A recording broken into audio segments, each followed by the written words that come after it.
My name is Rick Lumac. I'm the MLA for Port Moody Coquitlam and the chair of the Select Standing Committee on Agriculture, Food, Fish and Food, a committee of the Legislative Assembly that includes MLAs from the government and official opposition parties.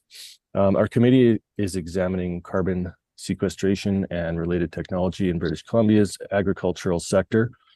On Friday, we heard from British Columbians, including farmers, growers, ranchers, producers, and Indigenous organizations. And today, we will be continuing those presentations.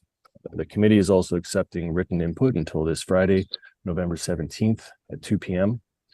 Information on how to participate can be found on the committee's website at www.leg.bc.ca/cmt/AFF. So we have a number of presenters today.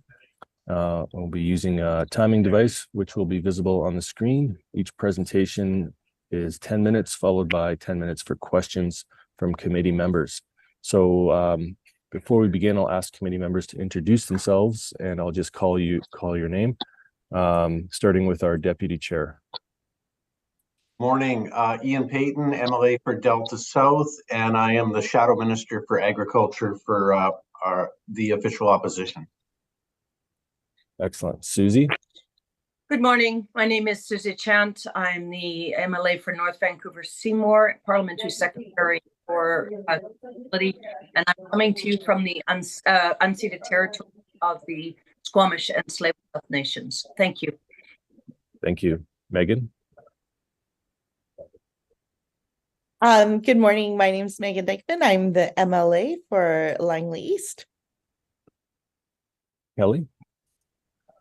Morning, my name is Kelly Patton. I'm the MLA for Chilliwack, Kent. And Jordan?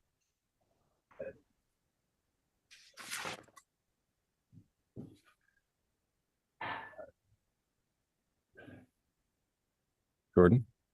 Who's Jordan? Rowley? Sorry, Jordan. Server froze up there for a sec.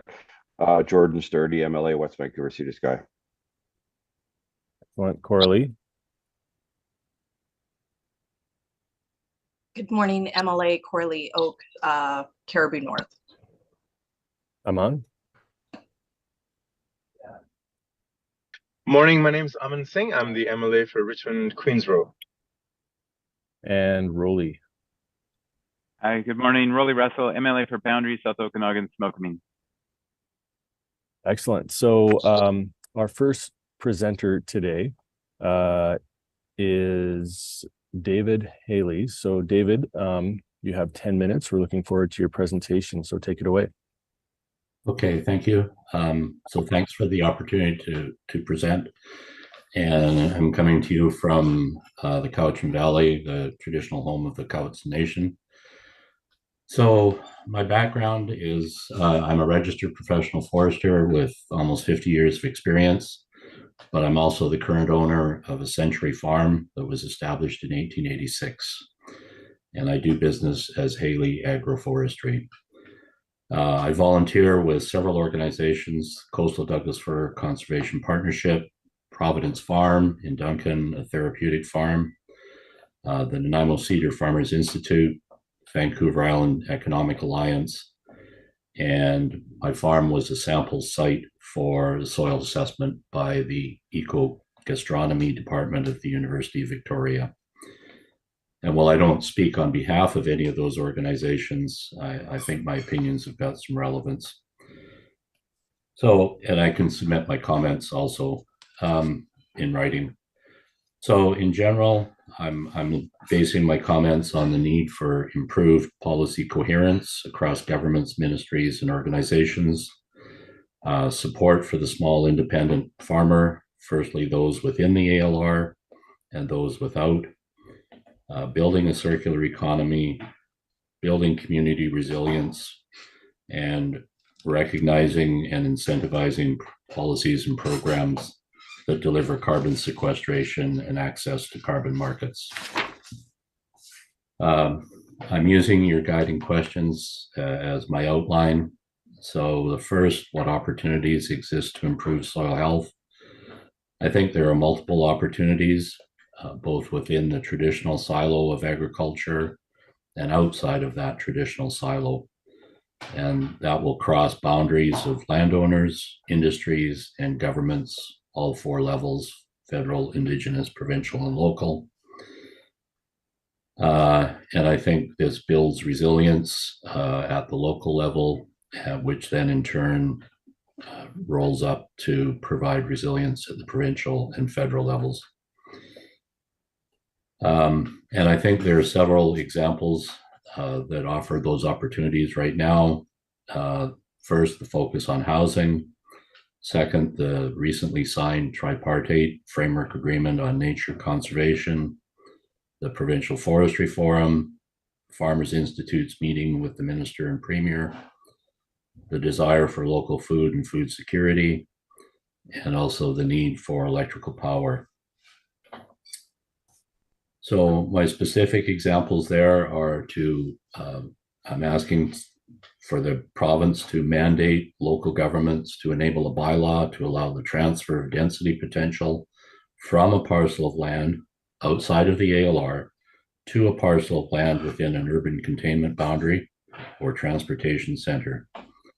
This would address the 2 needs of local governments to both provide housing and address climate change while creating a willing buyer, willing seller situation.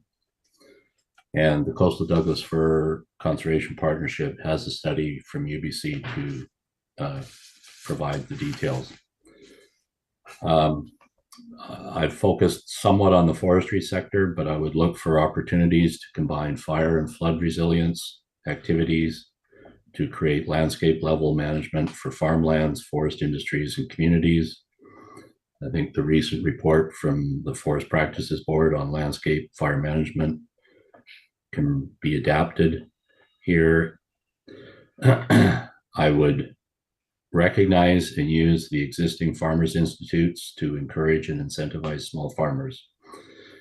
And I note that many of these small farmers don't necessarily belong to one or more of the agriculture councils, but there's a study coming out of the University of Northern BC looking at farmers markets, which will be released in January 24, which shows some of the financial impact. I think the second question, what are the barriers or risks? I think the barriers are the lack of recognition, whether that be financial or non-financial recognition of the environmental benefits provided by farms, the trade-offs between maximizing productivity of one or a few crops versus the known but unquantified environmental benefits is a major barrier. And I think providing public goods and services shouldn't be placed solely on the farmer, but should involve public support. I think a second barrier is a resistance to recognizing trees as a farm crop. The third is a lack of coherence around various items such as the Environmental Farm Plan, Farmers for Climate Solutions, and lack of extension activities. Third question, how can the province support BC's agri-tech sector? I would look to academic institutions to provide both research and extension services, the use of LiDAR and other technologies to identify pests and diseases, and technology for better storage and shipping technologies to reduce food waste, and technical solutions to use manure to improve soil organic matter and nutrient levels on farmlands and adjacent forest lands. Biochar and the production of energy could also be included here.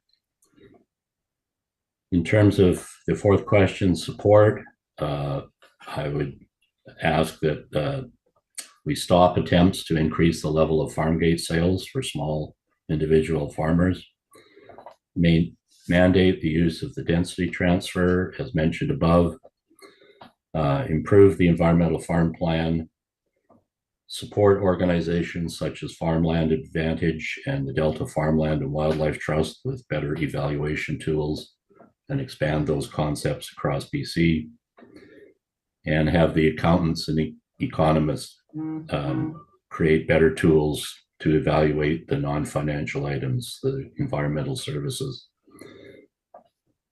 And then fifth, how can collaboration between farmers, innovators, etc., be improved? I mentioned a number of points above, but in addition, I'd like to suggest that there's a need to create a conservation tax incentive program that would apply to all farmlands first, and then all other lands with conservation and carbon sequestration values. The Land Trust Alliance of BC has been promoting this for at least 5 years, if not longer. I think encourage incentives through existing area initiatives, such as the Islands Coastal Economic Trust and the Vancouver Island Economic Alliance. The Vancouver Economic Alliance is doing a 3-year strategic plan, so the opportunity is good here. Support the development of a water budget for defined geographical areas to address the angst concerning the groundwater registration program. And the Cowichan and Coates Island watersheds are making significant progress on this in partnership with the Cowichan Nation. Focus on food security. There's multiple statements around how Vancouver Island only has a few days of food if there's significant transportation interruptions, and support the use of fiber and farm wastes to fuel local bioenergy processes. This should focus on heat production initially, with the production of electricity being a secondary priority, and BC Hydro must be a partner and not an obstacle. So I'll stop there, and as I said, I can provide my written document to the committee clerk, and I believe the time is now for questions. It is indeed. Do the committee members have any questions? Just put your hand up if you do, the virtual hand, that is. I'll just start, I guess. You said that your farm was a sample site for soil testing. And is this in regards to looking at carbon content and all of that? Like, can you tell us a bit more about how that went for you, and what what opportunities you might see to increase carbon content in your soil in the future? Yeah. Well, I think it went well. I think the final analysis is still being done by the PhD candidate. But the purpose was to look for any relationships between the soil carbon content on organic matter, and try and link that to the quality of crops, and then further link that to the quality of the landowner or the farmer's health, thinking that healthy soils led to healthy crops, led to healthy farmers. In terms of adding carbon, I think currently I'm practicing. I have good practice management. I do a lot of mulching, and make yearly applications of manure onto my hay fields to increase the organic content.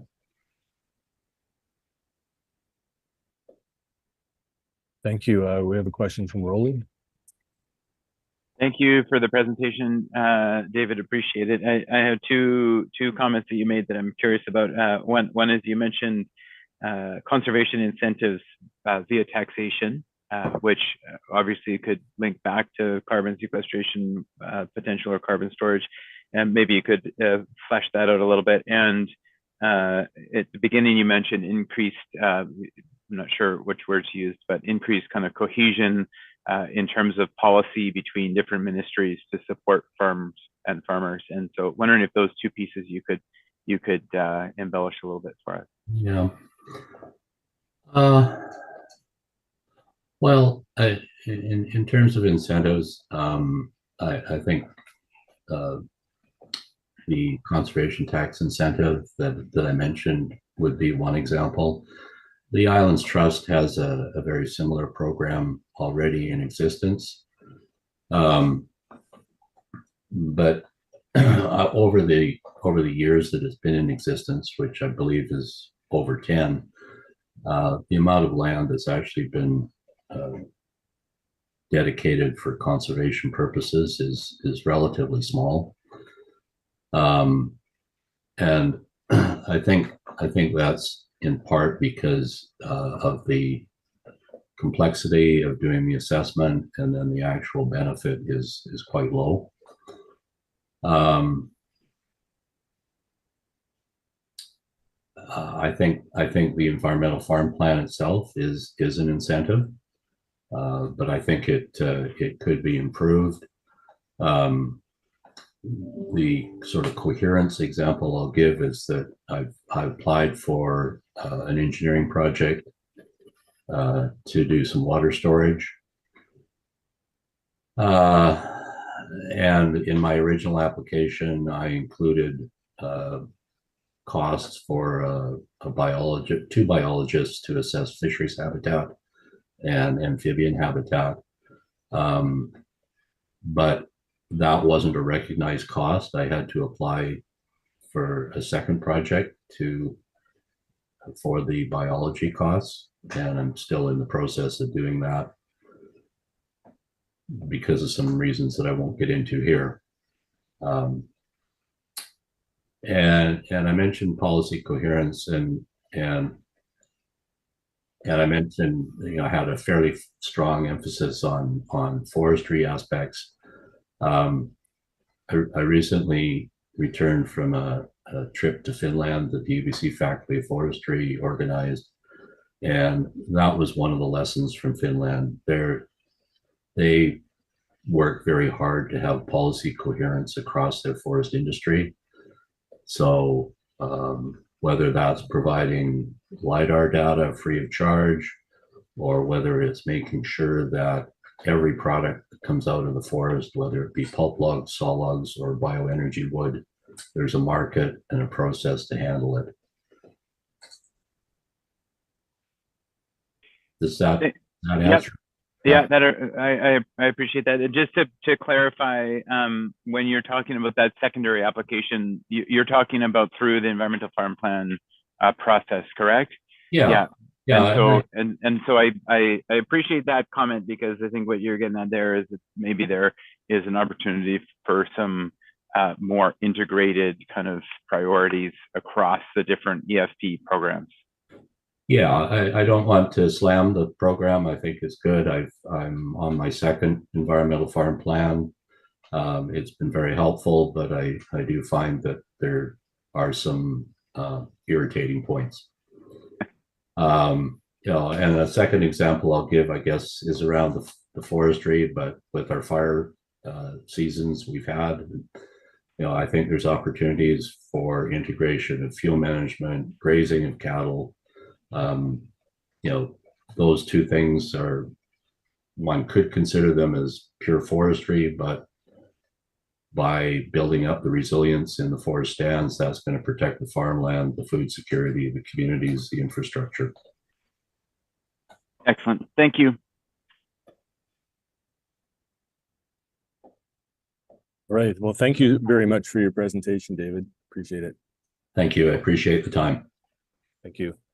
So we'll let our next guest in. I believe they're in the waiting room. So.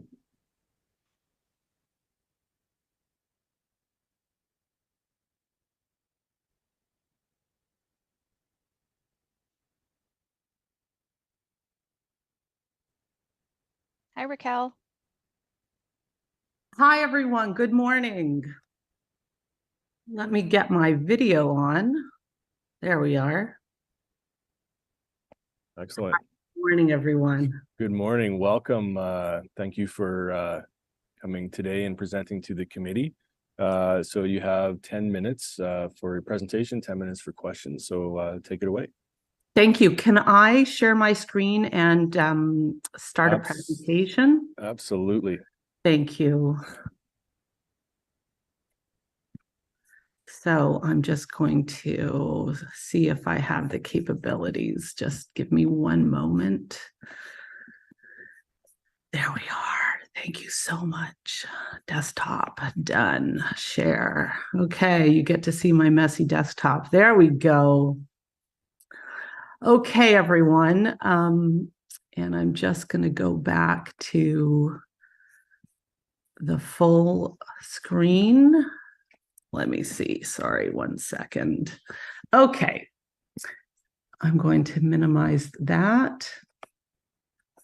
And let's just go back to 1 second, everyone. Well, that's okay. We can do it this way. So, good morning. I just wanted to start with a little introduction to who I am. And my name is Raquel Koloff, and I'm the owner operator of Huff Heritage Farm. I've been farming for about 10 years, and I'm a small scale diversified farmer that practices regenerative agriculture. And I started farming with a whole bunch of different livestock, goats, sheep, pigs, and I now focus primarily on cattle because I find that they are absolutely the best bang for your buck when it comes to carbon sequestration, soil health, and climate change mitigation. And I focus on heritage breeds because I find that they're most resilient as well. So I'm coming to you now from the unceded territory of the Squamish First Nations. And let's start the presentation. Now, I think I'm going to minimize that. There we go. So one of the questions you asked is, how can the provincial government support BC's agritech sector to develop new carbon sequestration innovations? And I come back to what most farmers and ranchers know, which is the most powerful tool we have right now to sequester carbon and mitigate climate change are grazing cattle on grasslands. Grasslands outperform forests on carbon sequestration. Grazing cattle have a myriad of benefits to our communities in addition to the ecological services they provide. And I want to ask this committee to return to what works, which is a radically traditional type of farming. Oh, there we go. We have noticed that biology outperforms technology every time, and there's some far more intelligent scientists than I who have said it best, and Dr. Hans Herren, who won the World Food Prize for coming up with biological controls to halt infestations, said the answer is not more technology to overcome nature. It is understanding nature and working with it to restore balance. Tackling the cause of the problem beats symptom treatment every time. And I think, you know, a great quote from Nose to Tail is, the solution to feeding the world isn't found in a lab. It exists on grasslands, and that's ruminants. Not to, you know, share bad news, but we know the world will likely hit 1.5 degrees of warming limit in 20 years. This is the 2021 UN Climate Change Report. They've called for a code red for humanity. And I'm on the island's Regional Extension Committee, and I represent the Sunshine Coast. And on that committee, they shared this screen, and it shows that we're projected to go over 35 extremely hot days by 2085, but in 2021 we actually hit 40. So we know it's dire. We know we need soil more than ever now. We know we need farmers more than ever now for our ecological services.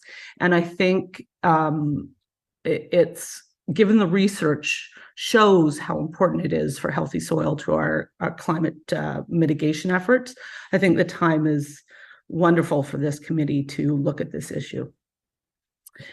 I've read this quote and I love it. We can farm our way out of the climate crisis. And those are a picture of my Icelandic sheep. And First, we need to invest in healthy soil. The foundation of all life on earth is soil. I don't need to tell you much more about soil. I'm sure you know all about it. But the one thing I've heard time and time again in the community is, only big parcels are going to be effective, or it's only class 1 to 4 of land capability class that are really going to be effective for farming. And that's just not true. We need every acre we can get. We need every parcel we can get. I farm on 15 acres. It's small compared to most farms, but it's large compared to most farms on the Sunshine Coast. Our most high-performing farms on the coast are 5 acres, and they are producing tons of food on a very small footprint, and sequestering carbon on that small footprint as well. So I just want to remind the committee of the important value of smaller holding farms, and also all land classes can be carbon sequestering machines.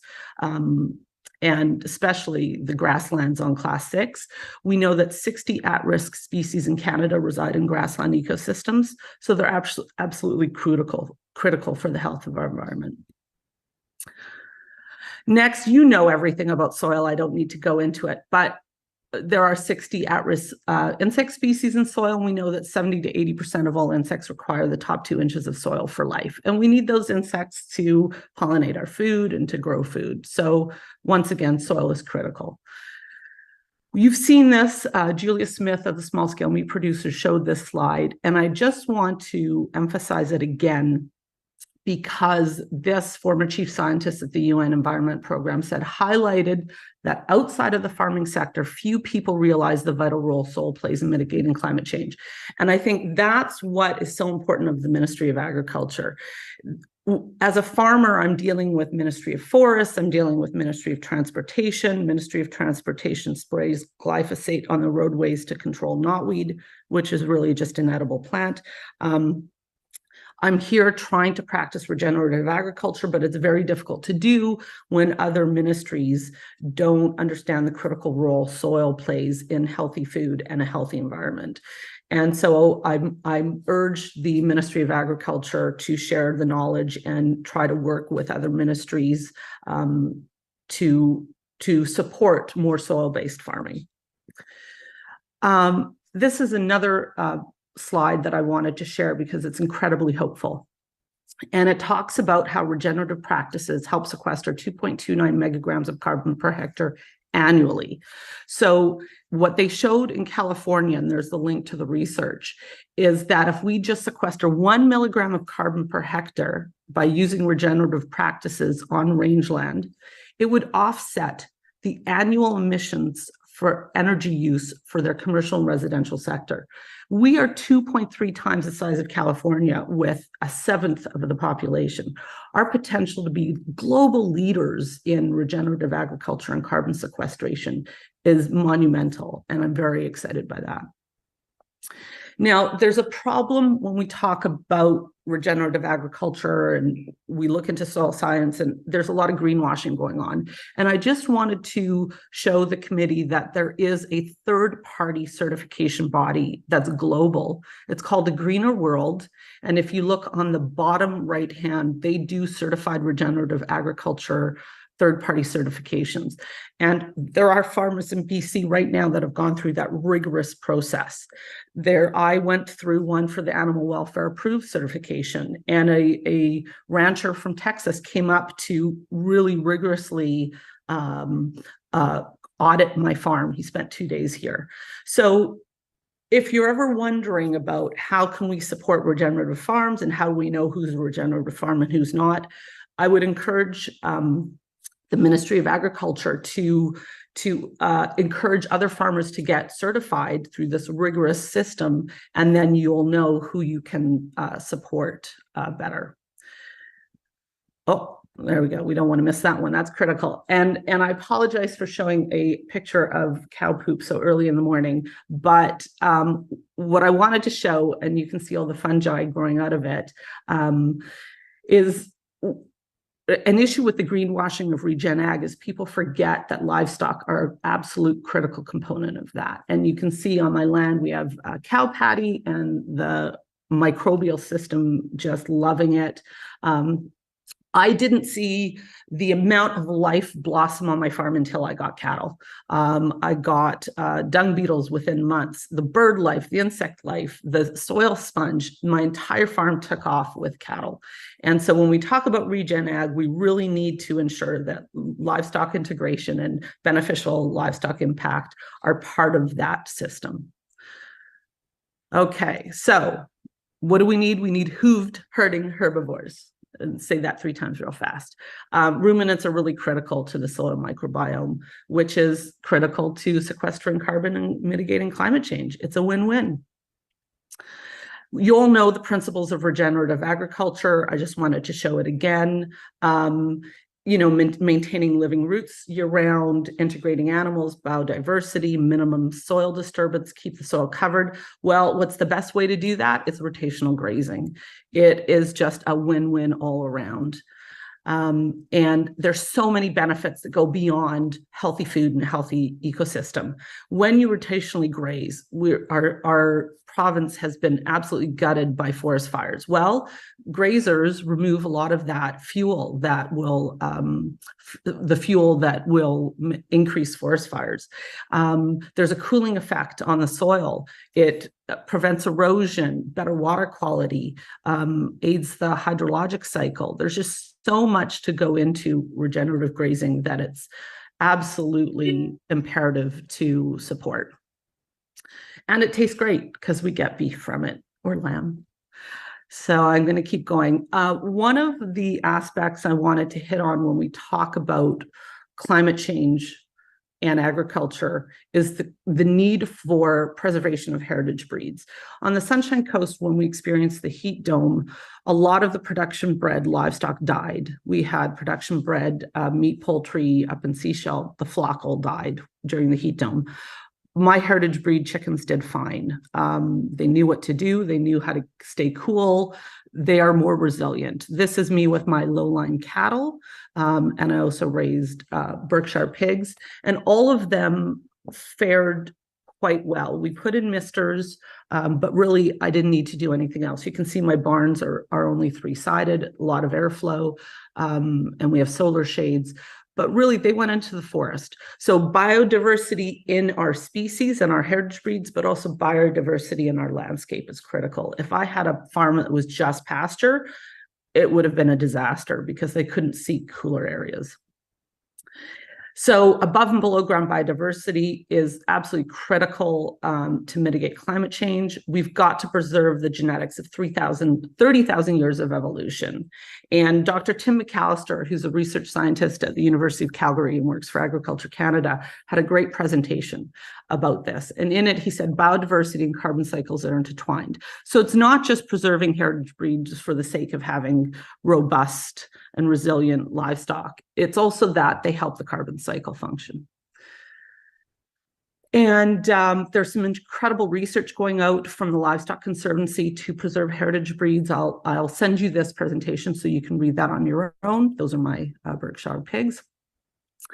And I think the risk we have right now is that 3/4 of our world food supply comes from 12 crops and 5 livestock species. In fact, poultry barns, the meat bird lines, I think they only come from 9 different flocks. There are 9 lineages for meat birds. That's very scary to have that brittle food supply. We really need for our future generations to preserve these heritage breeds so they can do the job of mitigating climate change. So regen ag is the key. And I'll tell you, hand on my heart, BC farmers and ranchers hold that key. So what are the barriers? One of the barriers I just wanted to touch on briefly is housing. I know there's a lot of issues with housing. I think the term was used was nefarious housing, and that is very well the case in the Lower Mainland. But I urge the committee to understand that the rest of the province does not have the issues with housing destroying the LR that the Lower Mainland has. And every farmer I know farms and supplements their farming with Airbnbs, short-term rentals, housing. I couldn't farm if I didn't have an Airbnb, and I know Airbnb is a bad word right now, but I wanted to share the reality. Farmers need housing options in order to afford to farm. And the other barrier is water access. On the Sunshine Coast, farmers are were cut off during stage 4 water restrictions, and we did a lot of work to try and get farmers exemptions from stage 4 water restrictions. And the issue was that simply because we were outdoor water users, we were considered non-essential.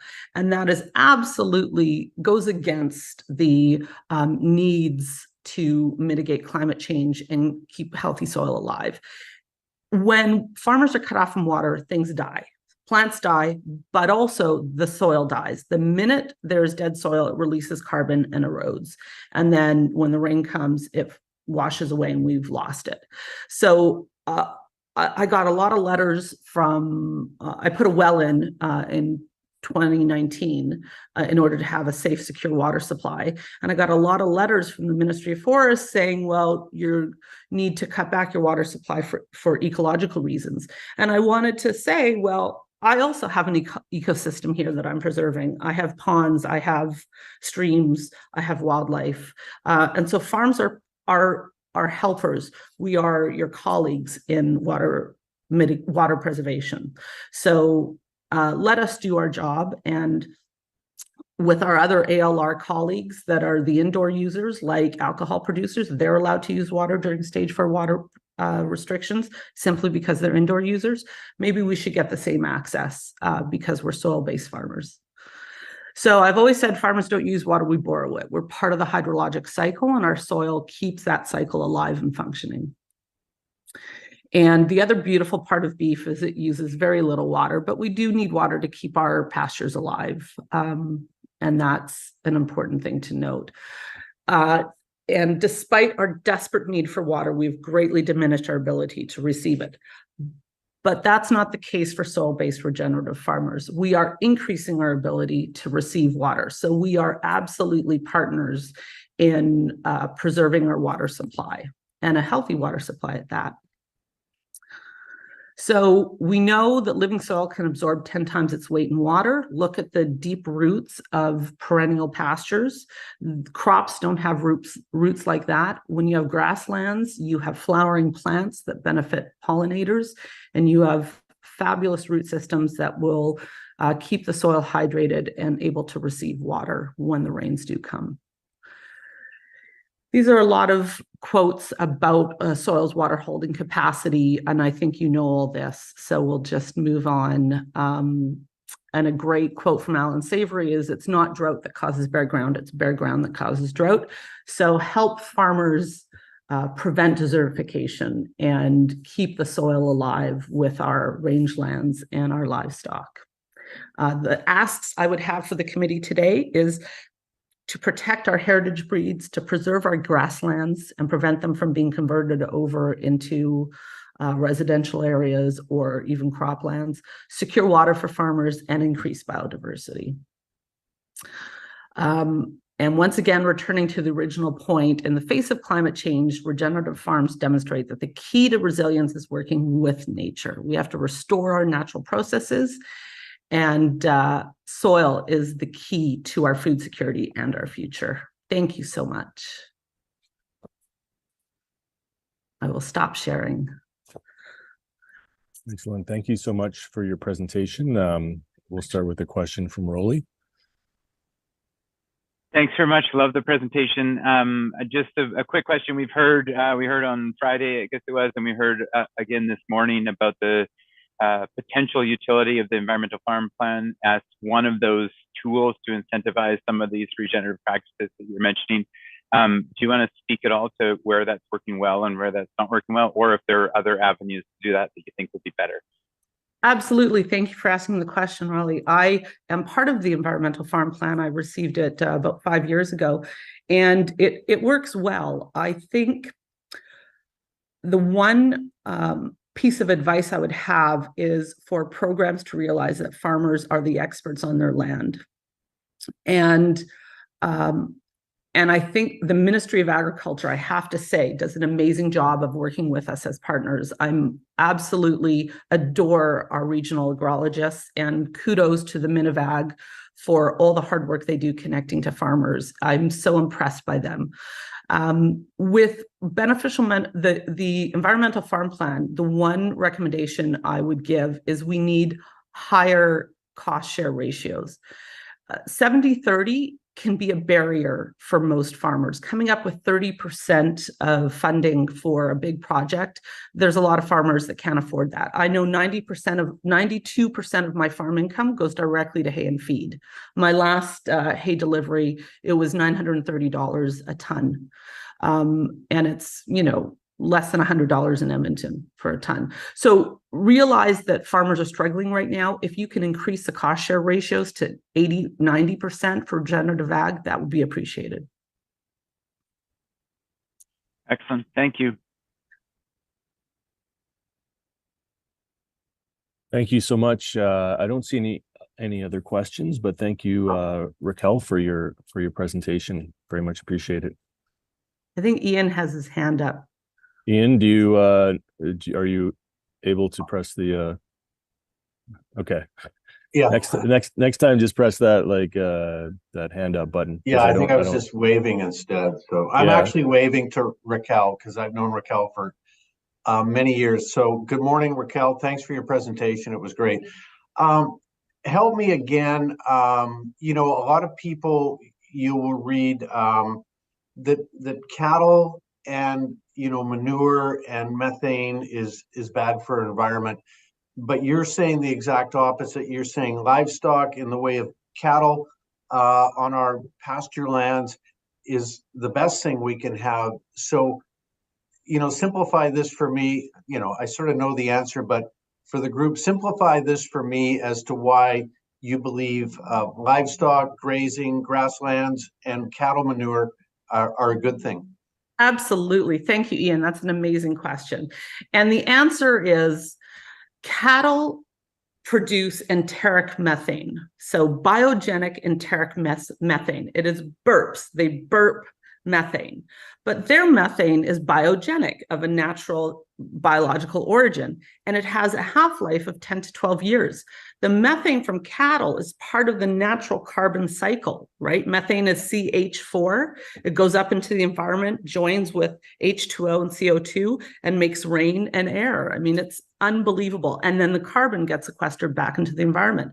So cattle are just part of this regenerative cycle of carbon cycling, whereas the deep carbon, such as fossil fuels that come from the earth, that is a carbon that will last forever, and that is the majority of climate change is caused by that. Cattle are absolutely essential to sequestering carbon because, my land for 40 years, it was just mowed. There was no animals on it at all. And the pasture was dead and lifeless. And there's a root shoot ratio. So if you keep the pasture too short, the roots can't develop, and then they can't sequester carbon as effectively. But the other thing is, if you let the grass grow, it grows too tall and it falls over and kills the pasture. And so then it can't sequester carbon as well. And so by grazing, cattle grazing, they're helping the roots develop and the plant keep growing, which keeps putting carbon back in the soil. So methane from cattle is honestly a non-issue. It's gone and it's absorbed by the soil. So, and if you want to see a great graphic, I have one. I can send it to you and explains it all. Okay, thanks. Yeah, I mean, just building on that, it is a concern that has been raised many times, the methane that's produced from cattle, and it, you say that it has a short half-life and everything, but it's like 28 times more potent of a greenhouse gas than carbon dioxide. So I'm still trying to understand that as well. And I heard your explanation. I know that there is value in obviously in sequestering carbon in the soil, but if you have anything that sort of a scientific sort of analysis of that versus the effect of the methane. Would love to see it. Absolutely. And I'm going to a conference next week with Dr. Frank Middleowner, who's from U of C Davis, and he is the soil scientist expert on methane. And everyone who is in this field will tell you methane from cattle is a non-issue when you have them on grass, when you have them pastured. There is the greatest contribution to greenhouse gases and methane is from industry and transportation. And it was interesting because we did a greenhouse gas study on the Sunshine Coast, and they asked me, how many cows do we have? And I said, not enough. 98% of our food is transported in from abroad. That's the greenhouse gas emission we should be worried about. It's not cattle. So I will send you all the research. There's tons of it out there, and it's robust. Cattle are our way forward. Rotationally grazed, right? Well-managed cattle, we can't be sticking them in buildings, are our way forward to mitigate climate change.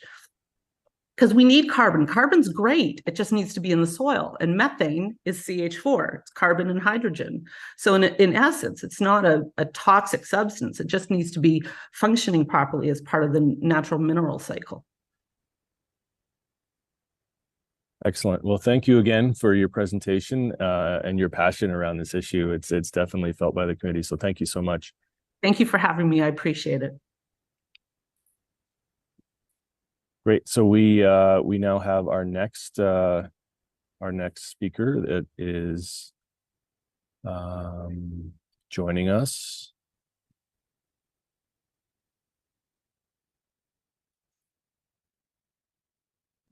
Hello. Welcome, Tristan. How you doing? I'm doing well. And yourself? Excellent. I'm good. We're good. We look forward to your presentation. So you have 10 minutes, and then we'll have 10 minutes for questions. So take it away. Awesome. So yes, my name is Tristan Bauman. I'll be speaking a little bit from my experience in potato and dairy production in BC, in BC's Lower Mainland, as well as some of the work that I've done in climate smart agriculture policy evaluation at Wageningen University and in rural Africa, as well as some of the carbon farming work that I've been doing in the last couple months. So I've spoken with producers over the last while about their concerns about declining soil health, especially in the Lower Mainland.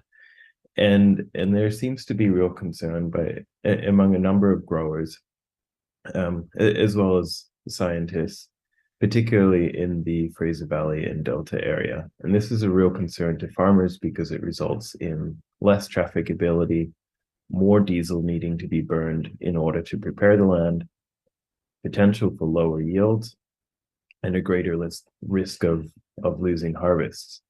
So farmers are investing quite a lot of money. Some farmers have invested, hundreds of thousands of dollars over the last several years to improve their soil organic matter, which is what carbon sequestration is all about.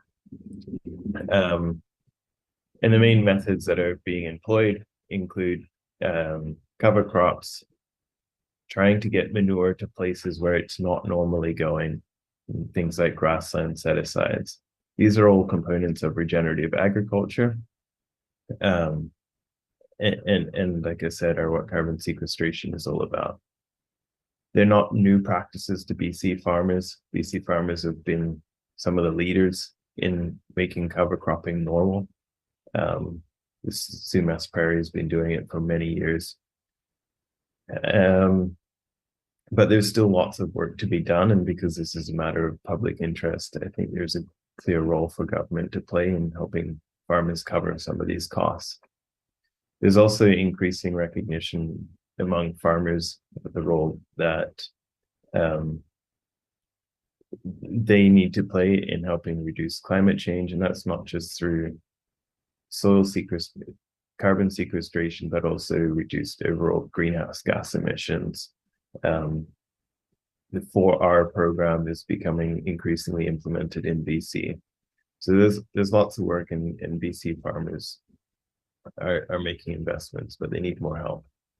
That said, the topic of carbon sequestration can seem like the answer to climate change. And I think it's important that we recognize how much we can really offset climate change with carbon sequestration.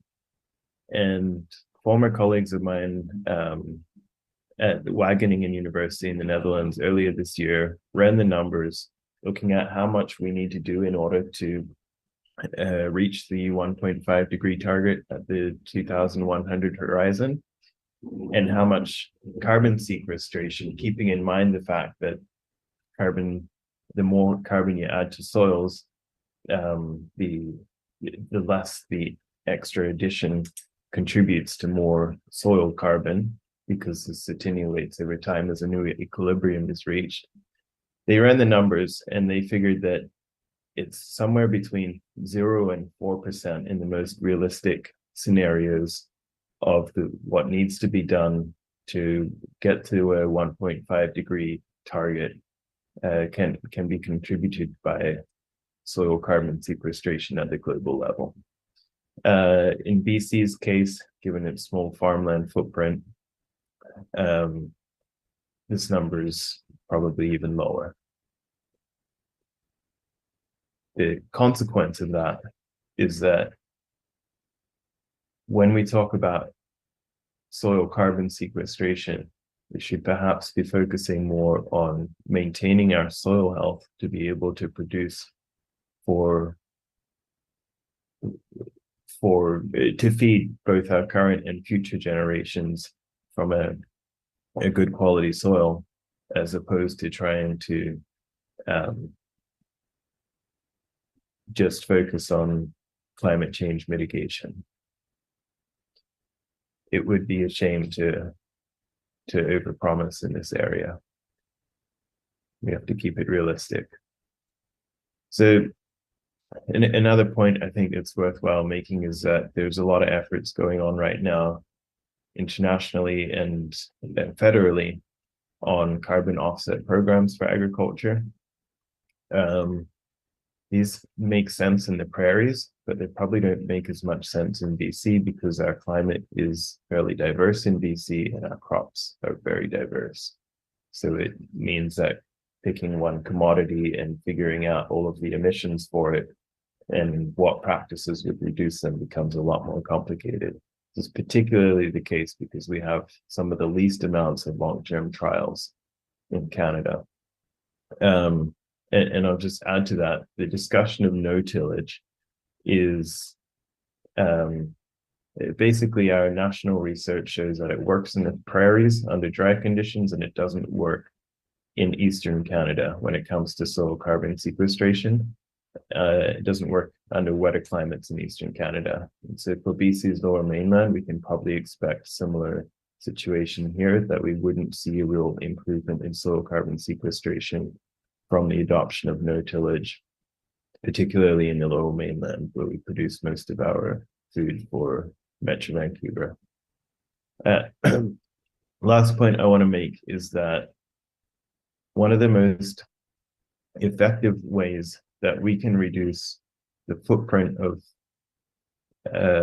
agriculture in BC, or the footprint of food production, excuse me, I'm losing my voice, is to focus on bolstering our regional food supply. Much of the emissions that we are producing are coming from the food that is being imported. And that is associated with a large carbon footprint. So I'm going to be right back and grab some water. So sorry.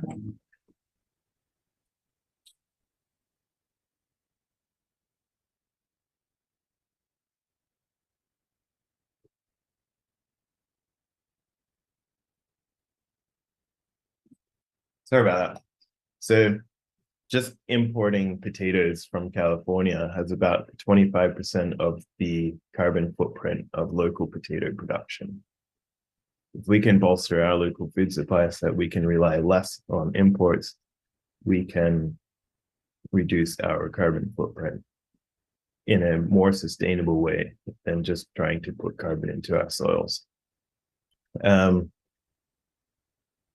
of the recommendations that this committee could make could focus on increasing the funding that's going towards the Delta Wildlife and Farmers Trust so that their programs can reach more farmers, as well as to put permanent cover on blueberry fields and help make the delivery of manure to areas that don't normally receive manure viable for farmers. That is, and then I'll just add to that the lack of data that we have in BC, I think is another area that could really be redressed by the kinds of recommendations this committee could make. So that's my input. Thank you so much. Thank you. And just to clarify, when you were talking about the potatoes from California, did you say that it's 25% more carbon, or was it 25% of the carbon, like BC is 25% of? I wasn't clear what you were saying. Okay, sorry there. So the carbon footprint of a local produced potato, if it's one, the carbon footprint of trucking from California is 0.25. So it adds it adds 25%. a substantial amount to. Okay. Now we have to take into account what the carbon footprint of the farms that it would be produced on in California is, and I don't know those exact numbers, but when we can be confident that the transport of our crops is contributing a very significant amount of the carbon footprint of imported produce. Right. Okay. Megan has a question. Thank you so much. And it's nice to see you, Tristan. Likewise. So I'm curious, you mentioned pieces that are missing, like more data. And I know that in many applications in the agriculture world, we've talked about, the challenges of not, say, having extension services available to farmers. I'm wondering if you could give sort of an idea of a place that's very much like, say, size or challenges associated with like our geography in Canada, where they're doing this very well. That would be a good place to study or look at if there was going to be sort of a shift in services supplied to farmers for transition to this, like, more readily, right? Yeah, I mean, BC is very unique in that we have so many commodities being produced in such a small area. I think in my experience in the Netherlands, there seemed to be a much bigger focus on this. And I'll also just say, when I did work in Africa, the amount of extension services there was, it was in some ways abysmal, but in my experience here, I felt like there was as much, or there was plenty of access to extension there too. So that's just to say that even in some of the most challenging low budget environments, it can still be done. Great, but thank you. I'd point you to the Netherlands. Perfect. Really appreciate it. Thanks for your time today. You're welcome. Thank you. And we have a question from Ian. Hi, good morning. Thanks, Tristan. Couple of things. One is, I think I was chatting with you the other day about our supplies of poultry manure and whatnot are actually heading south into Washington State, and some of our farmers in the Fraser Valley aren't getting the opportunity to utilize, poultry manure on our farms, which is such a fantastic source of nitrogen. And the second thing, I don't know how many people on the screen understand that you worked for many years for Heppels, the huge potato growing family in Cloverdale.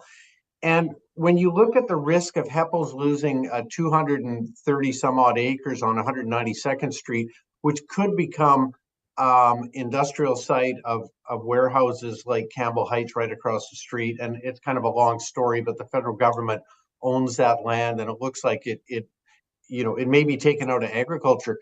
So as the rest of farmers are trying to do what they can to sequester carbon, to participate in regenerative agriculture, what is your feeling? Like, it all goes for naught if we lose farmland to asphalt, to blacktop, to creating more industrial sites or highways.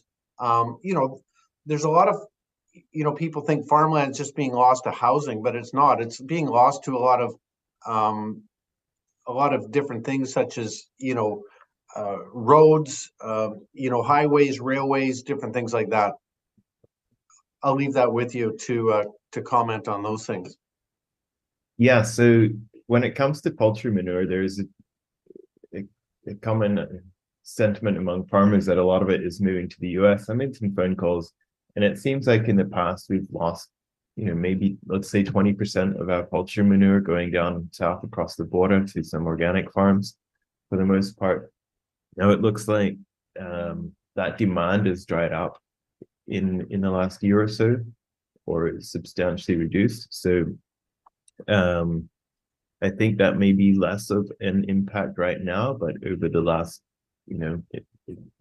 number of years, it seems to have been a place that we've lost a lot of the nutrients that could have been contributing towards our local soil health. Regarding the land on 192nd that's being farmed by Heppel's Potatoes and Canadian Farms, that land is Canada's earliest farmland. There is no other parcel in Western Canada that contributes so much towards displacing imports at a time that we need local production the most, because it produces early in January. Planted in February and harvested in May already. So because it can produce before everything else, it starts the market. To lose that piece would then jeopardize a lot of our ability to repel imports, and that would be hugely damaging to the sector, and like you say, towards the efforts that are being made to improve our soil health. And there's been huge soil health investments made on that piece of land too. Thank you. Next question is from Jordan. Thank you, Chair. You to go back to this issue of transported potatoes or whatever other crop it happens to be. Let's talk about potatoes. And you mentioned they have a larger carbon footprint. I think that's due to transport, and I think that's generally well recognized. But also there's some significant costs associated with transporting those potatoes that long distance. Why is it that's happening in your mind? How can those growers outcompete, or at least enter into the market here in the Lower Mainland or in British Columbia, recognizing that those transport costs are so high? What's the deal with our economics around growing? Yeah, I mean, our costs of production are high, and our land base of production is small. So we can't meet with the current land base that we have for regional agriculture the food needs of our population. We produce about 1/3 of our local produce needs and about half of our local potato needs. And that's in part because it's so expensive to be producing here. And that's where I think in the past the government set targets on how much of our local food, how much of our food should be produced locally. And maybe they need some reconsideration. So then would you be advocating for tariffs, that sort of thing? Or are you saying that we can't compete here British Columbia because our cost of production is too high relative to other jurisdictions? I think that there's truth to that, in that more investment in local production, both through helping offset the costs of becoming more competitive. So that means technology adoption and innovation, as well as I'd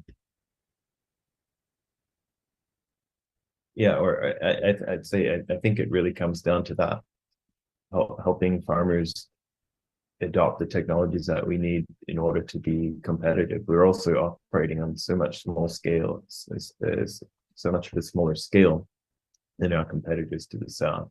And there are also cases where tariffs are important because we're so small. A small increase in acreage, 10% increase in acreage in Idaho of potatoes would be 10 times the total BC production. And if they overproduce and dump their products here, then we end up in a lot of trouble. We do have tariffs on potatoes for that, but there are other crops that would where some protection maybe makes sense.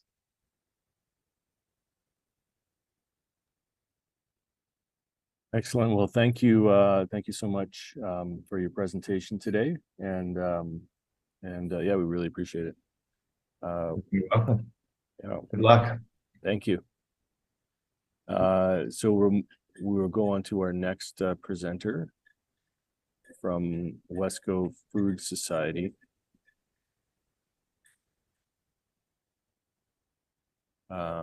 Just wait until I'm on camera. There he is. All right. Sylvain, welcome.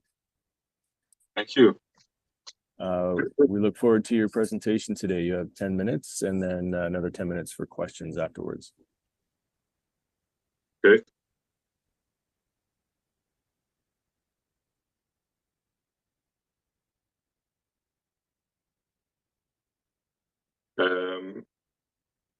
Should I start now? Yes, whenever you're ready. Yeah. Okay. So yeah, thanks for having me. My name is Sylvain Rollin, and I am the executive director at Wesco Food Society, based on the west coast of Vancouver Island. I've operated this business that supports local food security for quite a while. And when this assembly came to be, I was excited to be able to present to you. So I'm following the guiding questions at the moment. Some of the concerns I have for local agriculture and regenerative soil agriculture, and what carbon sequestration could be in the future. So I'm just going to follow up the questions that was sent in this document, because I gave a good description of my thoughts, what they are, and how we can really enhance the future in this field, and support local food production. So when it comes to tree planting in marginal lands and within cropland and pastures, tree plantings were there. Planting trees where there has been decimation by the logging companies in the past is a great initiative. But we need to assess the longevity of those trees' lifespan in comparison to the number of trees being cut, that is far greater than the expectancy of a tree growth timeline. So that means we're cutting too much trees. By the timeline a tree gets to reach maturity, and this is affecting a lot of our ecosystem. Doing this, we'll be able to protect zones that could see new growth for trees that could grow up to 800-year lifespan. Are we going to be able to achieve that? Will we see old growth and rainforest again? These are questions I asked to, the common sense of how, tree logging is affecting everything. Old trees have a large carbon sequestration capacity compared to younger trees, making them more valuable for our ecosystem. So, preserving wildlife and other critters and creatures that are supporting that ecosystem. Creating assessment plans to involve zoning adapted trees in the rural and urban communities is also a great initiative. When we see, small urban marginal communities, there hasn't been much plan because of production in such environment to really create, more of a ecologically balanced ecosystem. With the massive amount of concrete being poured and whatnot. Especially if we involve food trees and edible plants, that would be also beneficial for food security. For the subject of rotational grazing, yes, rotational grazing by keeping land fertile using composting provided from a regional-wide circular composting system, like the one that has risen in the Alberni Valley, called Sort and Go, to help farmers gain access to affordable compost in a rural zone adapted for agriculture. So, one of the big issues, in the marginalized communities is access to resources. So having access to a composting system that supports that agriculture level would be very beneficial. Cover cropping for that subject. So I believe hemp, wildflower, alfalfa is some of the great aspects for cover crop, or a great selection for cover cropping. They produce really good, carbon sequestration, and also it's easy to grow compared to grass, which grass is like, requires a lot of, it creates a layer in the soil that really stops any sequestration of carbon compared to those. Now for that point, composting and organic amendments. Most important factor for our ecosystem and soil regeneration is the use of biodynamic farming and organic composting. So meaning using nature or the ecological values that we can create and balancing that ecosystem for farming. Sensing, sampling, and analysis technologies. So there's huge issues around land auditing. So this should be more accessible and affordable to assess soil efficiency and organic certification for farmers.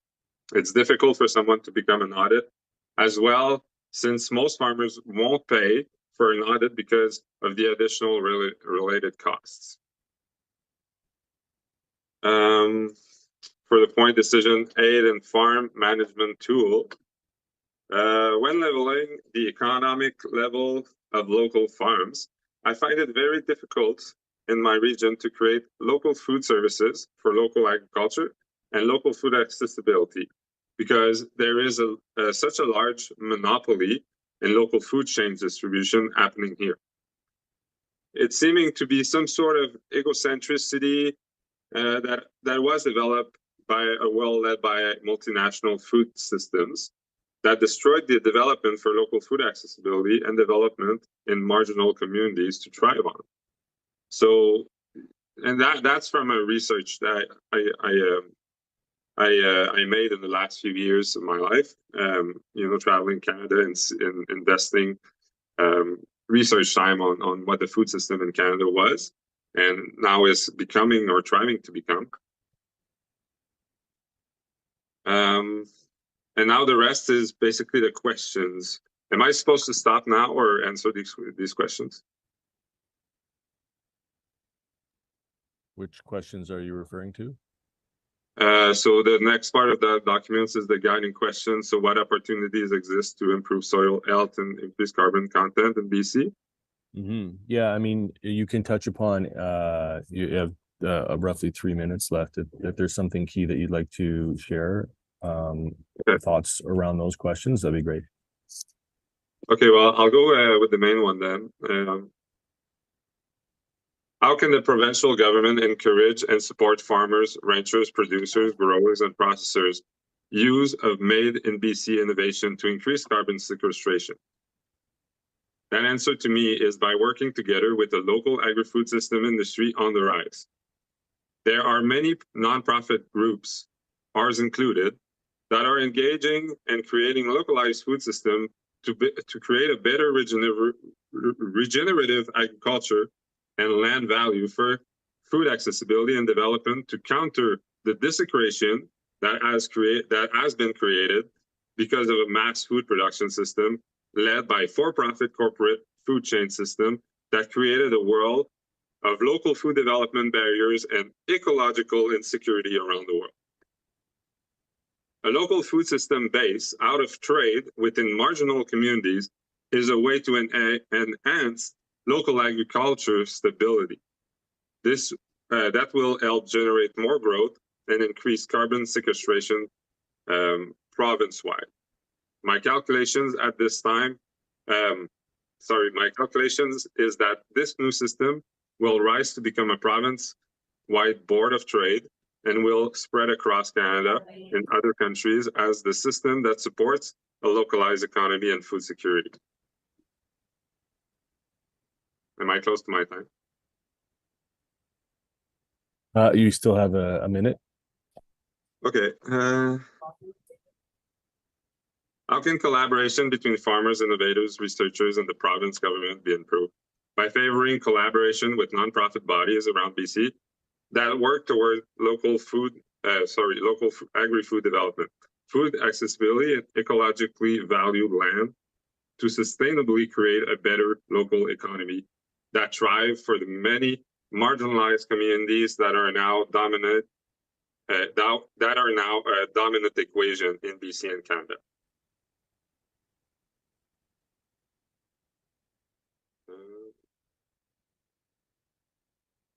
Barriers.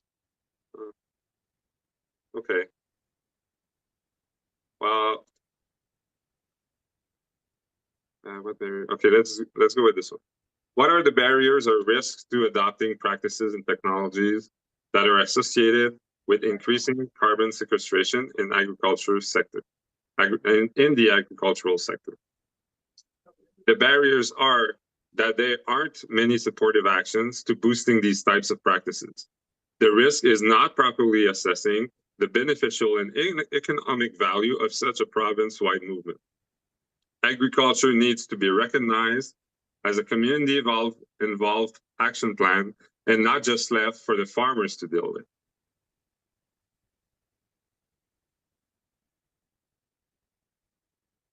Can I still go? Well, we're out of time unless there's something you'd like to add, like quickly. Yeah, I'm just grateful to be able to share these because these are questions I don't have, cannot really share with anyone, and it's great to be part of this. So yeah, thank you for listening. Well, thank you for your presentation. Committee members have any questions?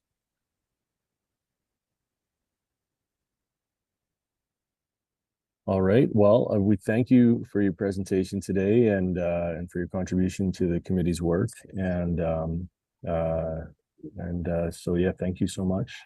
We don't have any questions from committee members, so we'll move, I think, now towards recess until I think we have the next presenter scheduled at 10 after 10.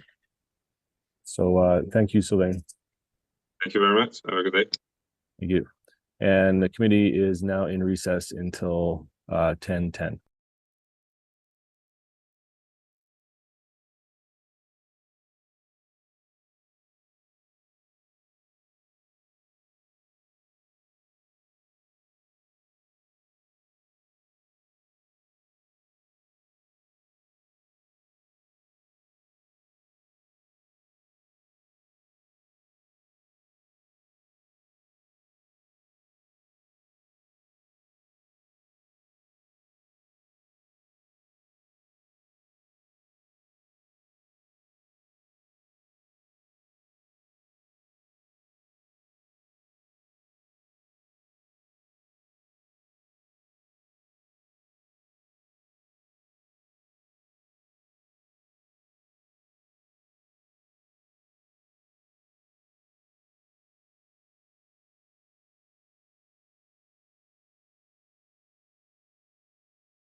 the next presenter ready to go.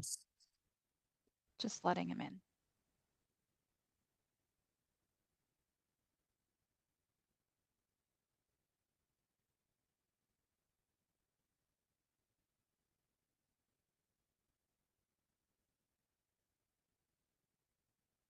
Welcome, Harold. It's good to see you. We look forward to your presentation today at the committee.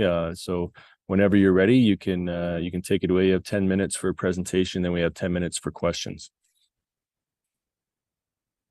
Oh, but you're muted.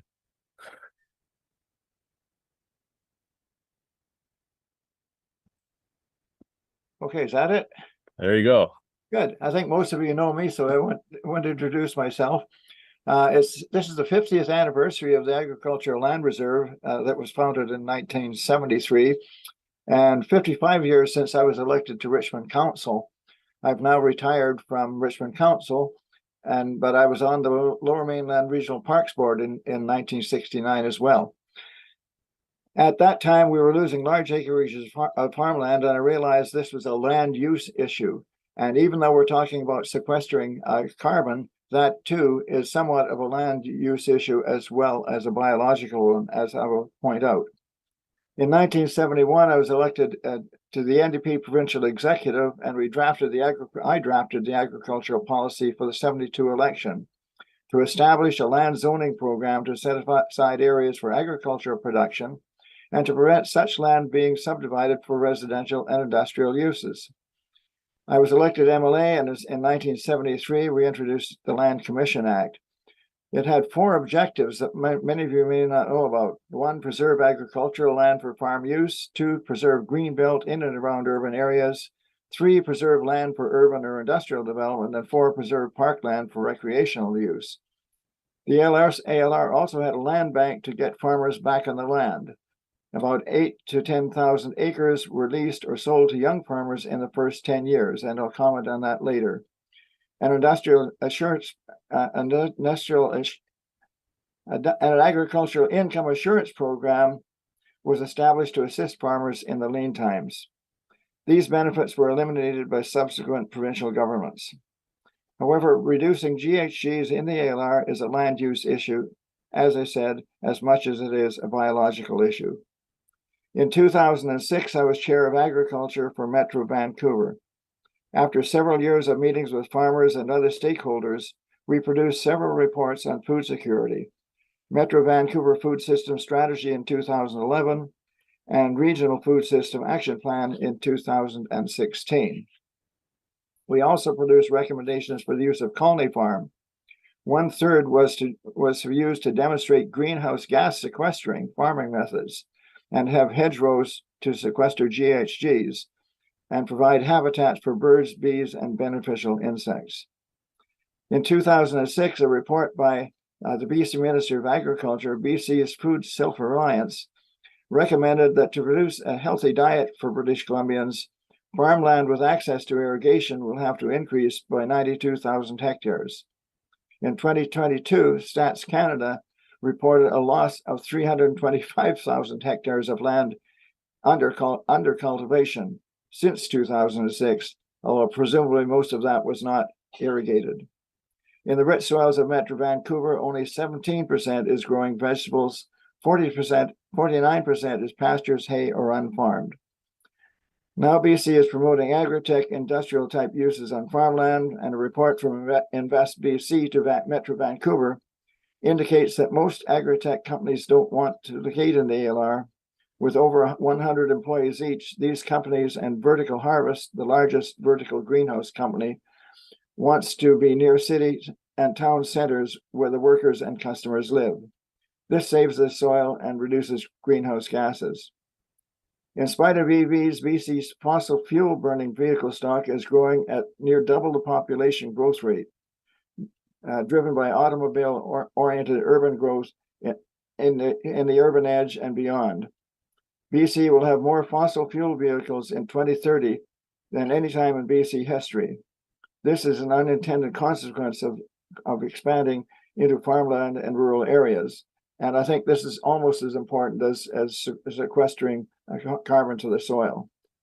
At the same time, trucking long distances has increased. In 2021, a report, Food Flows in Metro Vancouver, noted the source of BC food supply includes 39.6% from international imports, 21.7% from other provinces, and 34.4% from BC. There are solutions. At the World Habitat Forum in 2006, a group from the UN met with myself, Skip Triplett, president of KPU, and others and asked us to establish an urban farm school. Subsequently, Richmond bought the Garden City lands, 136 acres in central Richmond, from the federal government, and KPU started North America's first farm school.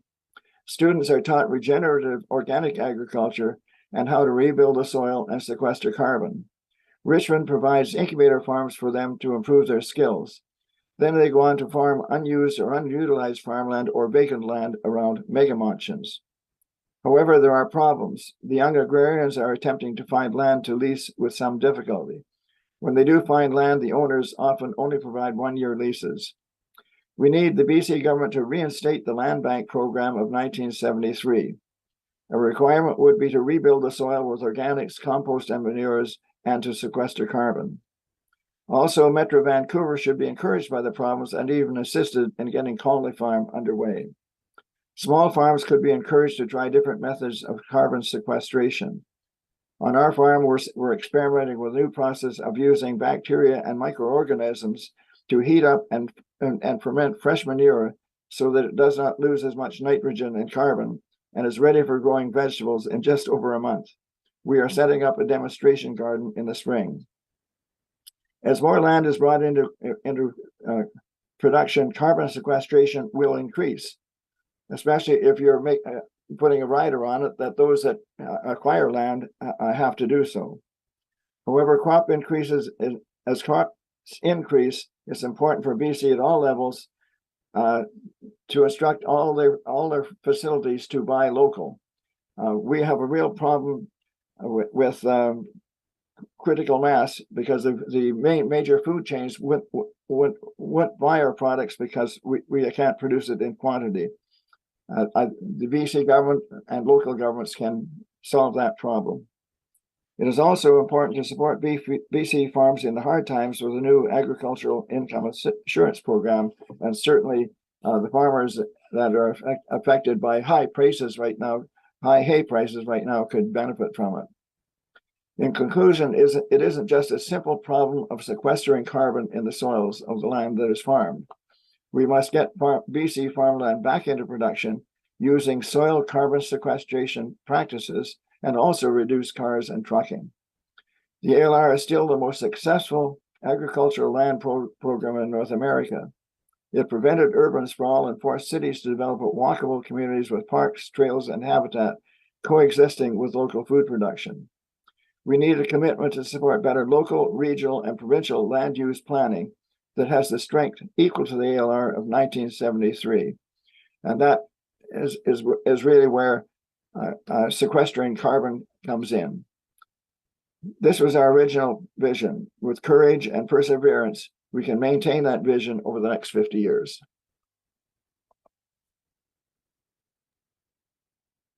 Excellent. Thank you so much, Harold, for your presentation. We have a question from Megan. Hi, Harold. It's nice to see you again, and thank you for your presentation, and thank you for sharing the history of the original land bank and the changes over time. Appreciated your comments about how it's as much of a land use challenge as it is otherwise, and I'm wondering, in terms of supports, there's been a few presenters that have mentioned the lack of extension services. I'm wondering what other sort of supports you think need to be in place for farmers in terms of either education or resources, like some of the work that universities like KPU and others do, providing research or sort of scientific supports. What other pieces do you think might be missing, and how do you see those roles being filled? Do you see them being filled with post-secondary institutions, nonprofits? I'd love to hear your thoughts on that. That's actually where Colony Farm comes in. Colony Farm was given to Metro Vancouver, and it was supposed to be farmed, and I think it was given by the province 20 years ago. And our report on Colony Farm was to do just that. But Metro Vancouver was going to organize the demonstration farms and provide input. That didn't happen. Since that time, I've talked to both Portland and UBC, and I know UBC has been talking to Metro Vancouver about getting involved. But it's a 600-acre farm, of which 200 acres was supposed to be set aside for this kind of research. It was a research farm at one time, and our intent was to make it a research farm again. And in terms of KPU, the Garden City lands, that's exactly what they are doing. And I think that it shows that we need it on a much larger scale. And I think that's where the province comes in, that the province should be supporting these programs. And they could start with talking to Metro about Colony Farm, because Metro was told they had to farm it, and it hasn't happened. Thank you. Thank you. And I don't see any further questions. So with that, thank you again, Harold, for your time today and for sharing your vast amount of wisdom that you have in this area. So thank you so much. It was good to see you, Harold. Good to see you. Thanks very much. We'll see you all later. All right. Take care. So our next presenter, we'll let them in now.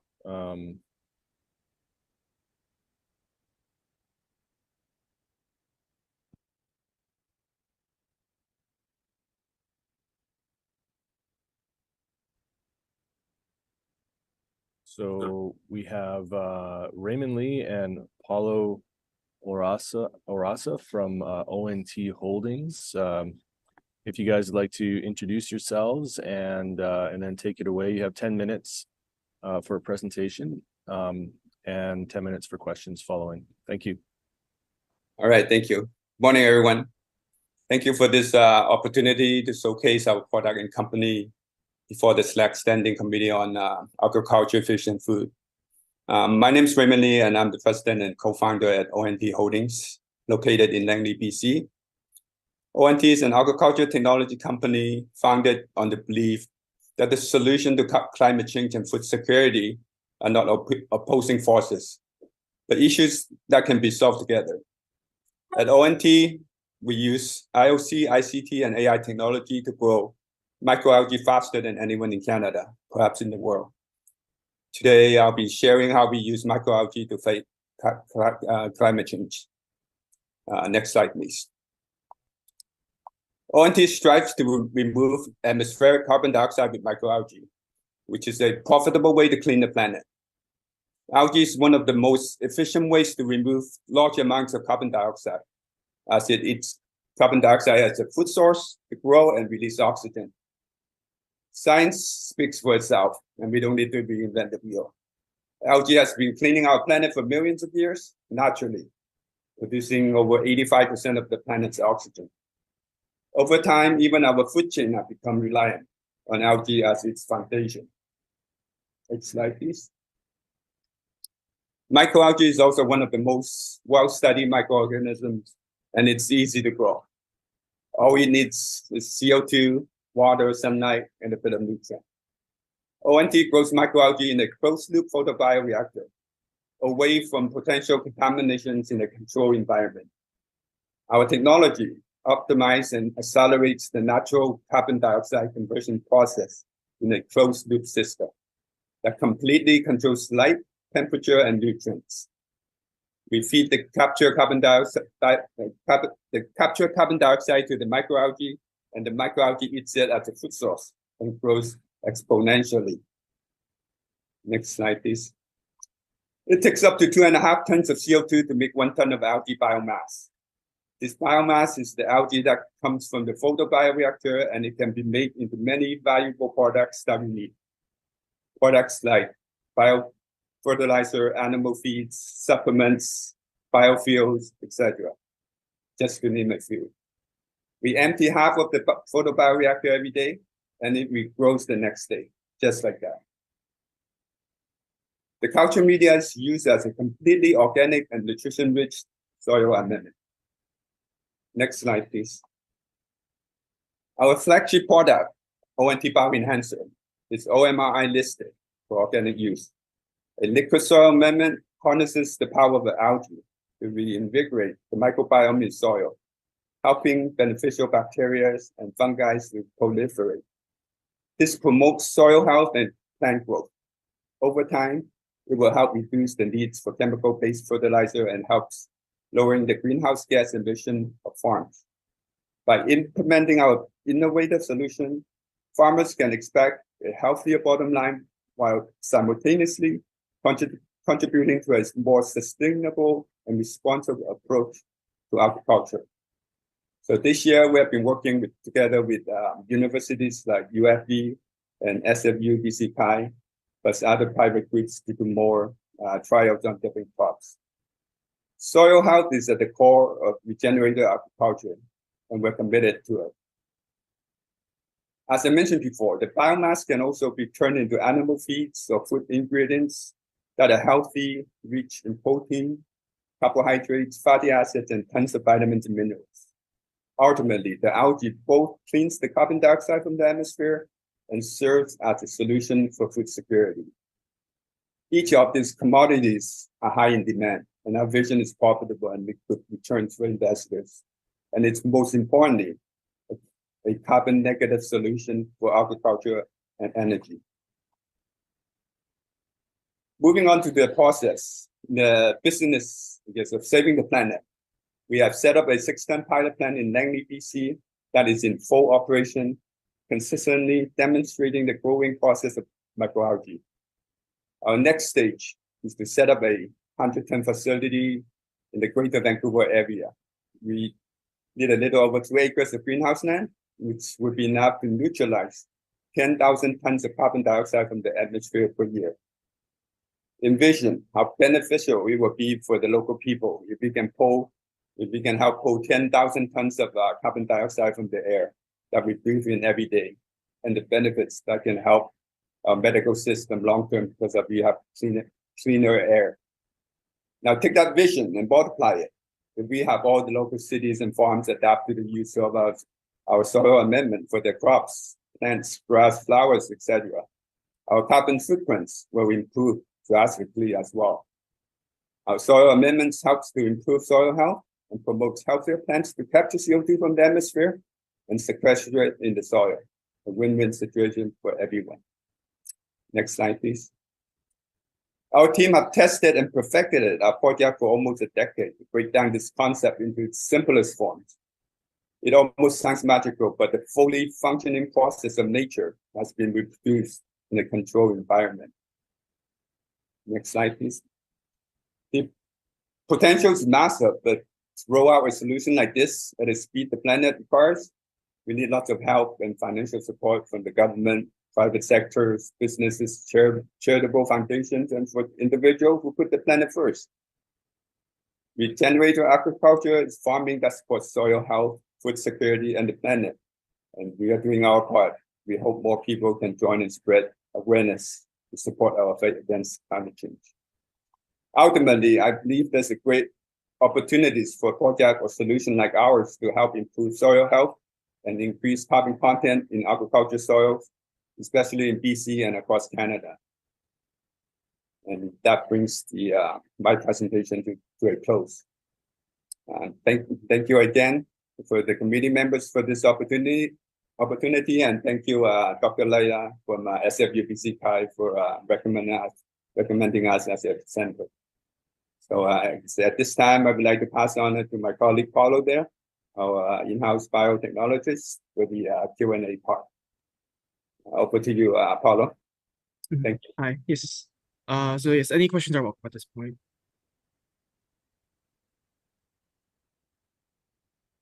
Any questions from the committee members? So just to clarify, you have a demonstration plant operational right now, you're saying, and it currently sequesters 10,000 tons of CO2 per year? Well, actually, sorry, let me take Oh, you that. can go ahead, Raymond. Yeah, actually, the pilot plant is just demonstrating the growing process of the microalgae. For the 10,000 sequestering CO2 per year, that's our next stage that we're looking on to proof on and extend. So we're not at the second stage yet. Okay. Yeah. And the microalgae that you produce, you were saying, could be feedstock for food for livestock, basically. And you were saying that you can also like put it into the soil. Is that right? Or Yeah, so our main product right now is our bioenhancer, which is a liquid soil amendment. So the way that works, it's made through the culture media of the algae. So when we grow the algae, we can separate the biomass into, or we can separate the algae into the biomass and the culture media. The biomass that itself could be used for animal feed or bioenergy or multiple sources. But the liquid culture media, that is our soil amendment. And that holds several metabolites and hormones that we can use for plant growth. So when we use it as when we apply to soil, either through drip or foliar spray, it can help increase the nutrient availability for the plants by increasing the amount of soil microorganisms present. So through increased nutrient availability, we can improve plant growth as well as reduce the amount of fertilizers needed.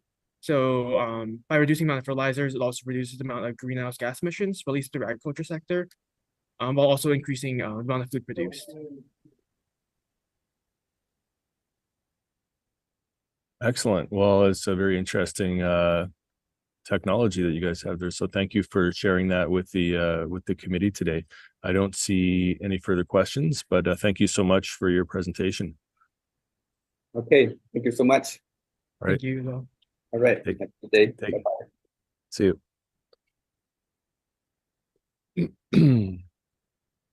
So the next presenter, our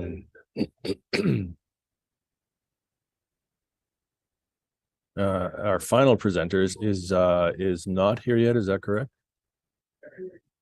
That's correct, because she wasn't scheduled until 10:50, but we're hoping she'll log in momentarily. Okay.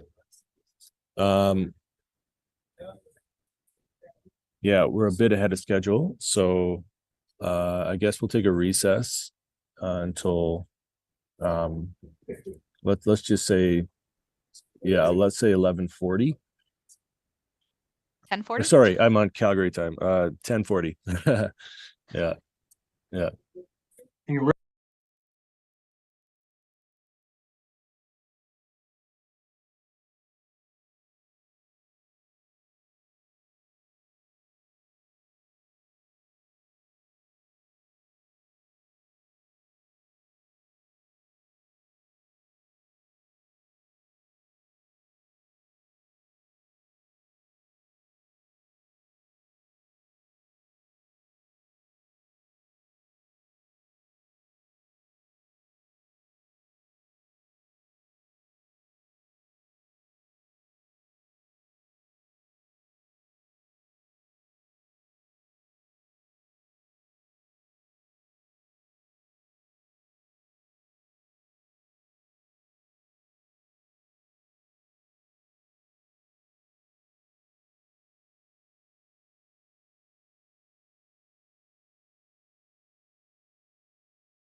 And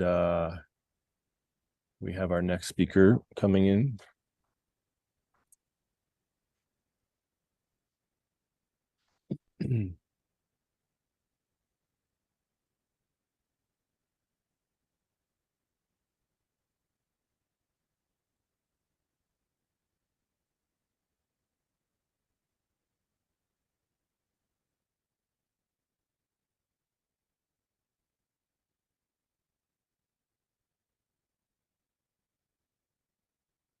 Okay, Pravina, welcome. Do you have video?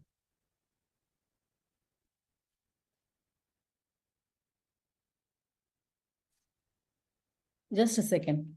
Give me a second.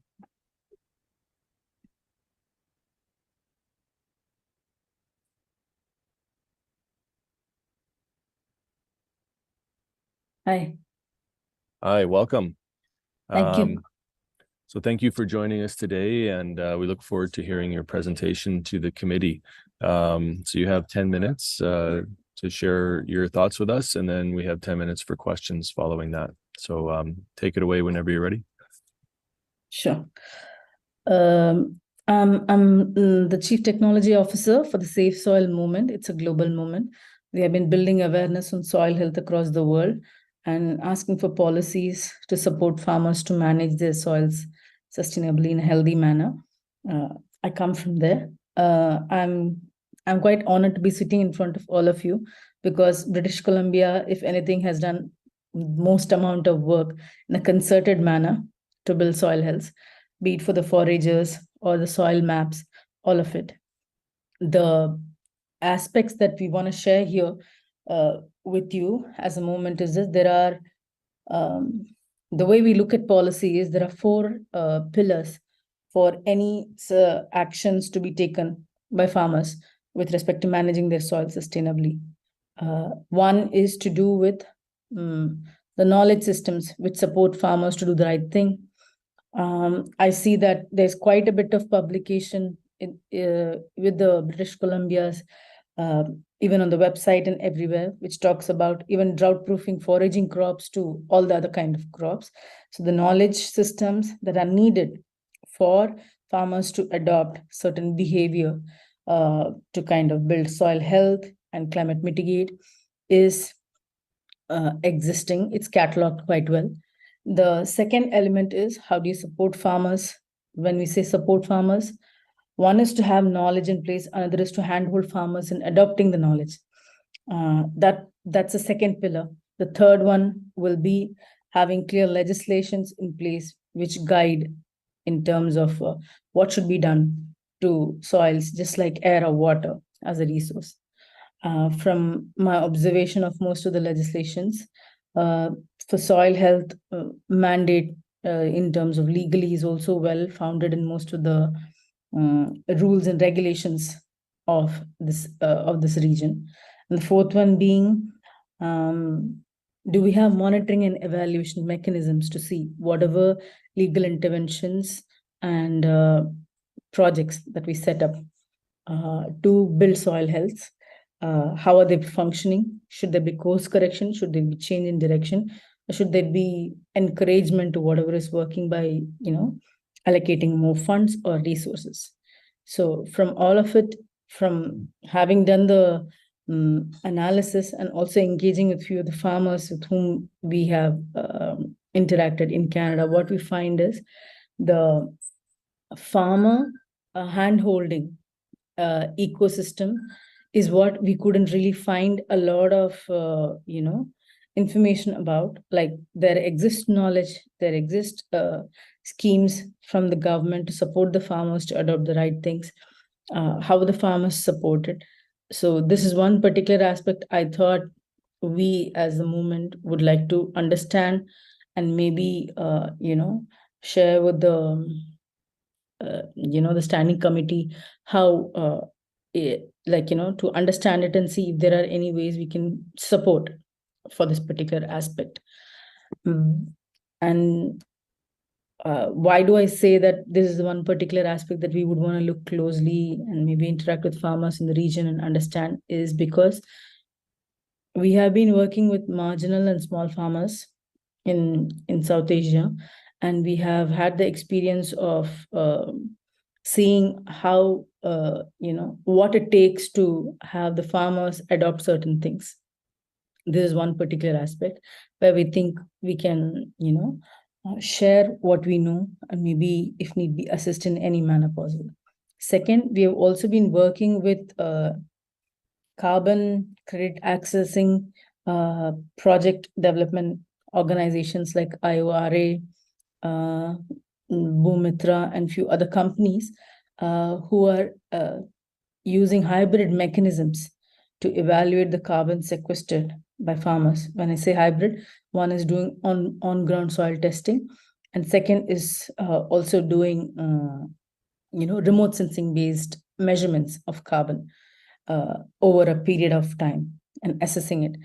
And from our experience, we are trying to reduce the cost of measuring carbon and accessing the carbon markets for farmers. We are still in the process of rolling this whole thing out. We have not yet been able to, realize credits for farmers, but we work with over 183,000 farmers in India. And out of them, at least we are shortlisted around 5,000 of them for whom we are trying to get carbon credit access. So that's one particular area we could share our experience in terms of, because I think this committee also wants to look at what can be the, accessing market. How can if there can be innovations to help access the carbon finance space. So that's my submission.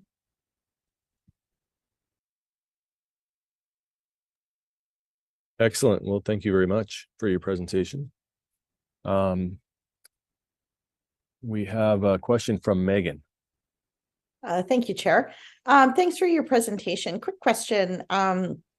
If you had to sort of identify the one greatest challenge you've seen, you've mentioned that you work with farmers internationally. What's the major challenge been, do you think, that you've seen sort of uniformly, no matter where you're working? The behavior change. Whenever we want them to start sequestering carbon, it requires change in behavior. When we see change in behavior, it could be change in cropping pattern, or it could be change in the way you tend to the land, or it could be expenditure related to how you tend to the land. Because let's say we want, I think Canada is mostly non-till farming. So I don't think you will have that issue. But in our region, it's mostly till farming.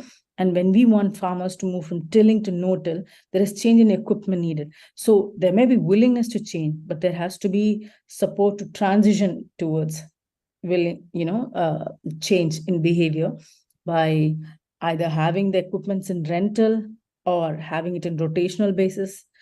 That's the biggest challenge we see with all farmers. And the trust. One more thing is farmers don't trust people who are not farmers. So our task, we have been working with farmers for over 25 years. Our task has been that, the first 5 years, we worked with a small group of farmers who could realize success from whatever we told, and they became our leaders or change makers in the farming community. Because when your livelihood, it doesn't depend on land, and you come and preach to me, I'm not going to listen to you. Because farming is one of the most risky professions, right? I don't know how many of us realize it, but it's the most risky profession in which most of the parameters of success are not in our control. So one of the way we have seen it is to build trust takes time. And the easiest, the shortest way to build trust is to work with successful farmers who are the guides of the farmers who are in transition. This is the second aspect. Yeah. That's a great point. I really like what you said there about the challenge with trust. And when you're a farmer, I have a poultry, when somebody comes and they're not from that world and have a change, as many farmers have seen over the years, there's lots of people who have preached changes over time, and without the perspective and the context, it's just very difficult. So I really appreciate that. Thank you for your presentation. Thank you. Yes, thank you. On one of the pillars you mentioned, clear legislation to guide kind of what should be done with soils, and what kinds of legislation do you have in mind when you're referring to that? Right now, as a moment, we are in the process of feeding the soil monitoring directive of EU. Like EU has come up with saying what are the ways in which we monitor soil health, what should be the parameters that are supposed to be measured, and how do you ensure that they are monitored. This is something that we are feeding into. Our simple one-line solution with respect to soil legislation would be, how do you measure soil health so that it's easily communicated about? Because when you measure soil health, there are 20 parameters we measure: macro, micro, rare elements, but we never measure biological parameters. None of the soil health laboratories measure soil biological parameters. No one looks at the proportion of bacteria and fungus. Whereas for any soils to become healthy, the starting point of health is life, introducing life back into soil. How do you introduce life back into soil? By, first of all, you'll have inoculum, bacteria, fungus, different kind of inoculum that you introduce, that we find that most of the soil inoculum is very similar to the gut microbiome of the bovine animals of the region. Your animal waste, in simple terms, right? They carry the biome. So that can be the source of your life. And what is the food for the source? The food for the source is the organic matter. So in simple terms, can you have legislation which measures life in soil, not just the macro, micronutrient parameters? The minute you bring back life into soil, what happens is the soil food web begins to reform itself. All the links which are broken will start re-establishing itself, and they start producing the nutrients required for the crops. Because I think for an acre of any crop, certain crops, you may need a grain worth of phosphate for the crop. The problem is that the phosphate is not an available format. When we provide fertilizers, it's all the percentage of phosphate that is made available is a certain percentage. Whereas when you have life in soil, it knows how to make the unavailable form of nutrients made available for plants in bargain for the sugar and food that the energy that the plants harvest through the process of photosynthesis, in very simple terms. And I think Elaine Ingham speaks elaborately about it. So the simplest legislation I would say is, how much is the percentage of soil organic matter in your soil, and measure life in soil. These are the two specific elements. And if there is an upward trajectory of organic matter in soil, there is definitely life being bringing back of life is happening. So the legislation I would say is, have a standard. Like as a movement, we asked for legislations to have 3 to 6% of soil organic matter as a minimum in agriculture soils. We definitely understand that's not possible in arid climates or poor parental material. So it's suggestive, but to put a number gives imagination to people saying, oh, we need something like this achieved. You need to think of increasing your soil organic matter in your soils. So that will be the legislative recommendation I have to share. Yes.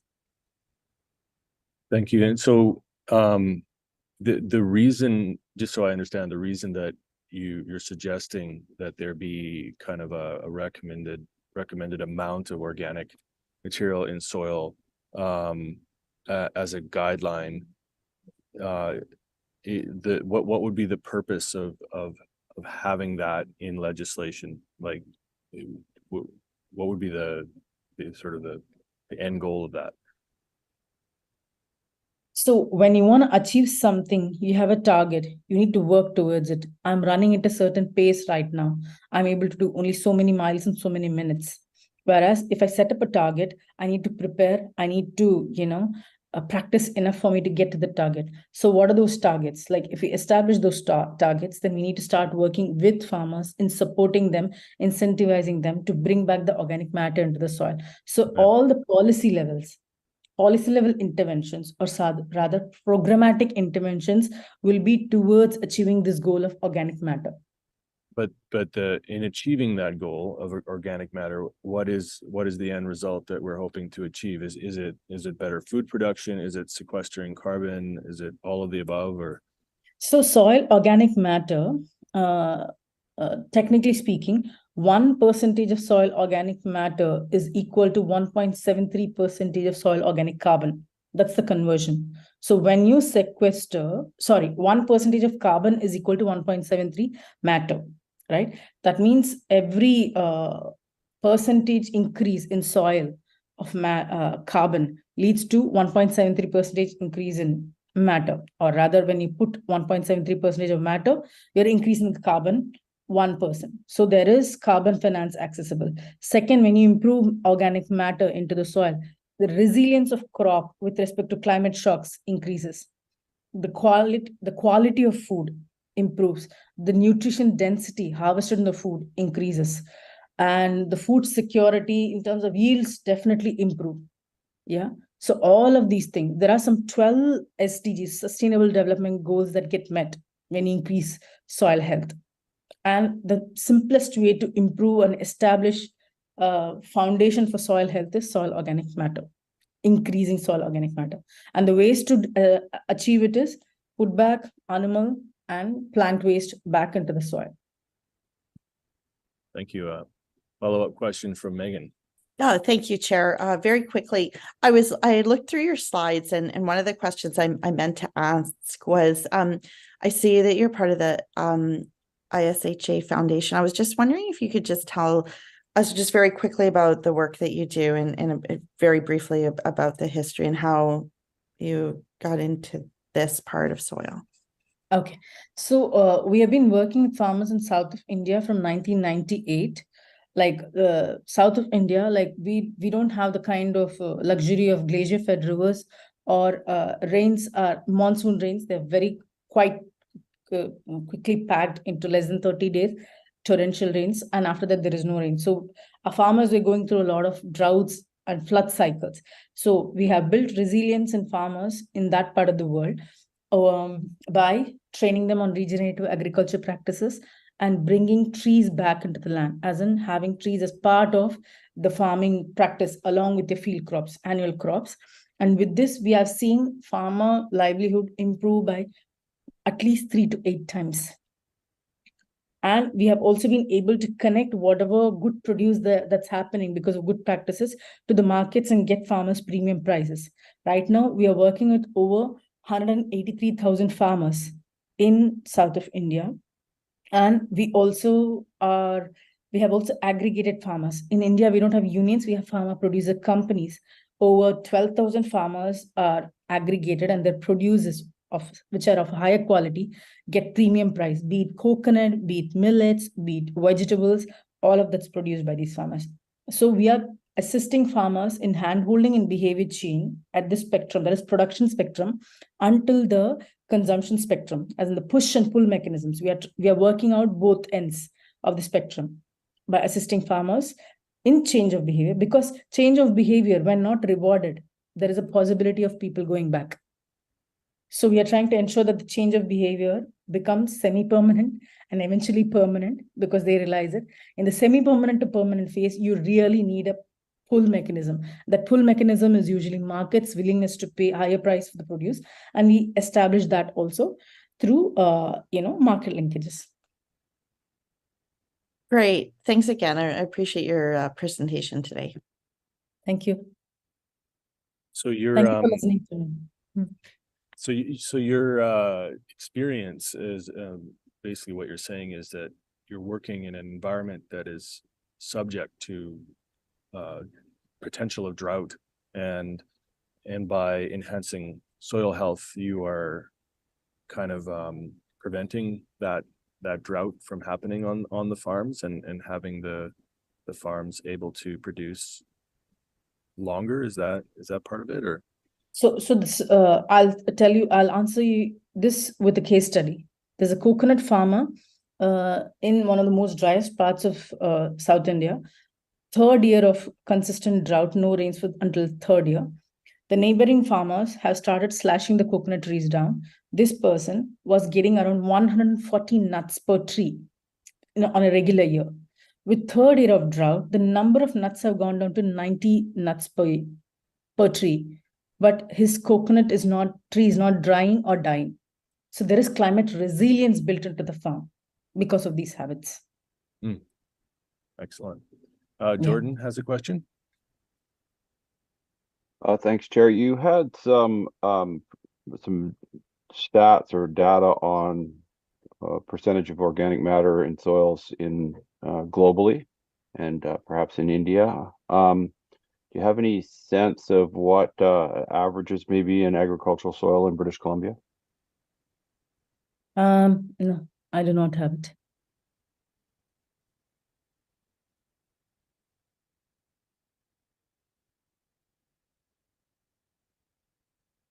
Did you have any follow-up, Jordan, or is that your only question? Okay, we'll go to Aman. Hey, yeah, not a question. I just well, first I had to quiet Charlie, who is barking away, but thank you for the presentation. That was incredibly knowledgeable. And yeah, I just wanted to get on here and just thank you for that presentation. And I looking forward to maybe finding out more from you. That was really, really knowledgeable. Thank you. Thank you. And Rolly, is a question? Thank you. Similar to Aman, but I really appreciate the presentation and your depth of knowledge on this. And particularly, I have to say, one of the links that I think that we struggle with sometimes is that connection back to livelihoods and the quality of life piece from engaging in some of this stuff. So I really appreciate you making that connection explicitly for us. So thank you. Thank you. Thanks a lot for being patient with me. Thank you so much for your time today. We all very much appreciated your presentation, and so thank you. Thank you. Bye. Bye. So with that, committee members, if there's nothing else, I will ask for a motion to adjourn. Motion to adjourn. All right, all in favor? Okay, thanks everyone. The committee is now adjourned.